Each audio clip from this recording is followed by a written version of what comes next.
Šeimos pasakos. Sveiki visi vaikai ir jų tėveliai, su jumis mama Angelas. Šį kartą trečioji Triušelio Petriuko ir jo pasaulio knygos metų laikų pasakos žiema dalis. Čiuožinėjimas ant ledo. Žvarbus vėjas supustė gilias pusnis apie triušelių urvelį, todėl Petriukui teko prasikasti sniegą, kad galėtų išeiti lauką. Baltauodegė nė akimirkai neatsitraukė nuo brolio, beviltiškai trokšdama pažaisti kartu. Gal norėtum eiti pačiuožinėti? Petriukas paklausė savo mažosios sesutės, bet Baltauodegė norėjo užbaigti sniego kiškį, kurį pradėjo lipdyti vakar. Todėl Petriukas patraukė savais keliais. Atšuoliavęs prie tvenkinio, Petriukas negalėjo atsistebėti radęs ten tiek daug gyvūnų. Voverių, pelių, žąsų, ančių. Visi jie zujo užšalusiu tvenkinio paviršiumi. Ten buvo ir ponas žvejas Jeronimas.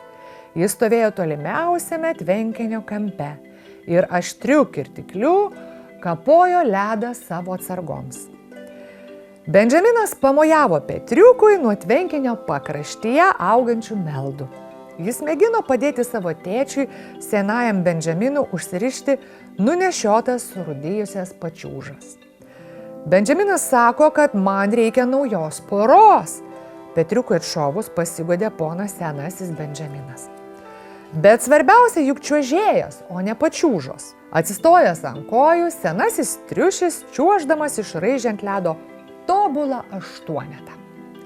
Neblogai, nusijuokė Petriukas, pamatęs, kad Benjamino tėvas per plauką išvengė susidūrimo su pora ančiukų. Šiandien ant tvenkinio labai daug čiuožikų. Gal verčiau pamėginkim surasti ramesnę vietą pačiuožinėti. Benjaminas pritariamai linktelėjo ir pamojavęs savo tėčiui kartu su Petriuku patraukė ieškoti geresnės vietos. Draugai lėkė pro tylius medžius žiemos įšalo sukaustytą girią. Sniegas slido nuo šakų aplink juos, švelniai užklodamas žemę. Deja, užšalusios purvinos balos buvo per mažas čiuožinėti. Nieko keista, kad ant tvenkinio susirinko tiek čiuožinėtojų. Pamėginkim kur nors kitur, pasiūlė Petriukas. Palikę girią, triušeliai patraukė per baltai apsnigtą lauką. Be medžių užuovėjos čia buvo šalčiau, todėl pusbroliams teko suglaudus ausytes sprukti nuo žiemos speigo. Nagi, pačiuožinėkime, šūktelėjo Petriukas, laukui perinant į nuolaidų upelio šlaitą. Triušeliai apsidairė, aplinkui ieškodami ko nors, ką galėtų panaudoti vietoj rogučių. Pasikapstęs apie seną kelmą, Benjaminas ištraukė platų storos žievės gabalą. Tobula! Nusišypsojo Petriukas ir abu draugai liuoktelė ant žievės gabalo. Šis ėmė slysti nuo kalvos vis greičiau. Čiūšt! Kaip mes sustosim? Suriko Benjaminas upeliui vis labiau artėjant.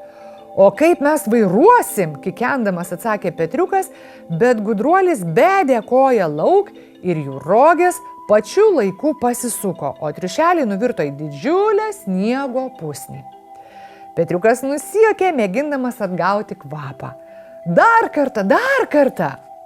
Na jau ne, tvirtai nukirto Benjaminas.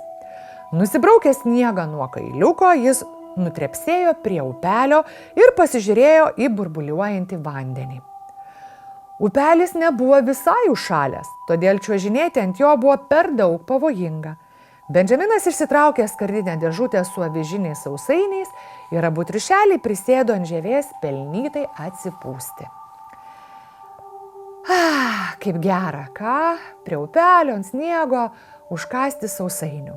Patyrinėkim, kas yra aukštėliau, prieš srovę, pasiūlė Petriukas jiems užkandus. Abu draugai pamažu atsargiai patraukė per slidžius akmenėlius upelio pakrantėje. Jo krantai pamažu vis aukštėjo, o akmenys darėsi vis didesni. Oho, tu tik pažiūrėk, sušuko Petriukas užsiropštęs ant didžiulio plokščio akmens. Petriukas padėjo Benjaminui užsiropšti šalia ir abu triušeliai pažvelgė į didelį tuščią tvenkinį apsuptą uolų. Tiesiai priešais juos stūksojo ledinis krioklys, panardinė savo ilgus šaltus pirštus į užšalusį vandenį. Na va, čia jau panašiau, nusišypsojo Petriukas, slapta čiuožykla tik mums. Iš krepšio jis išsitraukė porą blizgančių pačiūžų, užsidėjo, o Benjaminas nusijuokė. Palauk ir manęs, neskubėk! Netrukus abu pusbroliai nedrąsiai žengė ant ledo. Nė vienas iš triušelių nebuvo toks patyręs čiuožikas, kaip ponas senasis Benjaminas. Bet apsipratę su savo nauju apavu, netrukus jie jau lakstė pirmyn, atgal po savo asmeninį užšalusį tvenkinį. Eikim apžiūrėti krioklę, pasiūlė Petriukas ir nusivedė pusbrolį prie varveklių kolonų kitoje tvenkinio pusėje. Oho, už varveklių dar yra erdvės, aiktelėjo Benjaminas. Petriukas atsargiai prasispraudė pro plyšį tarp varveklių eilių ir šaltos uolos. Benjaminas nusijuokė, rodydamas į apšerkšnijusi pusbrolio snukutį. Tavo ūsai užšalo! Įsivaizduokim, kad čia didinga ledo pilis, o mes bebaimiai ledo riteriai. Petriukas nusijuokė, pakeldamas nulūžusi varveklį ir pamojavo juo tarsi kardu. Benjaminas irgi puolė vaidinti riterį, pasiruošusi ginti pilį. Kai pusbroliai pavargo žaisti, o kiekvienas naujai atrasto tvenkinio užkampis jau buvo ištyrinėtas, atėjo laikas grįžti namo. Sušalę jie ėmė drebėti. Be to, avižinių sausainių neilgam te užteko ir jie vėl pasijuto alkani. Abu svajojo apie gausią, šiltą ir sočią vakarienę namuose. Triušeliai atsisuko dar kartą apžiūrėti šios vietos ir Benjaminas nusišypsojo. Nekantrauju visiems apie tai papasakoti. O gal pasilaikykime ją sau, pasiūlė Petriukas. Juk nenorim, kad čia irgi pasidarytų sausakimša.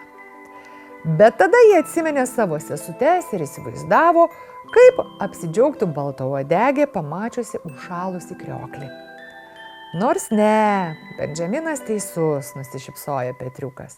Ši vieta per daug puikiai, kad laikytume ją paslaptyje. Nagi, palenktyniaukime iki namų. Ir triušeliai nuskuodė. Tiek buvo pasakos šį kartą. Sekanti dalis iš šios knygos dalies bus po kelių dienų. Ačiū visiems esantiems su gyvomis pasakomis. Jeigu norite mus palaikyti ir sulaukti naujienų apie naujausias įkeltas pasakas, būkite geri, spauskite prenumeruoti YouTube kanalą Gyvos pasakos. Ačiū ir iki kito karto.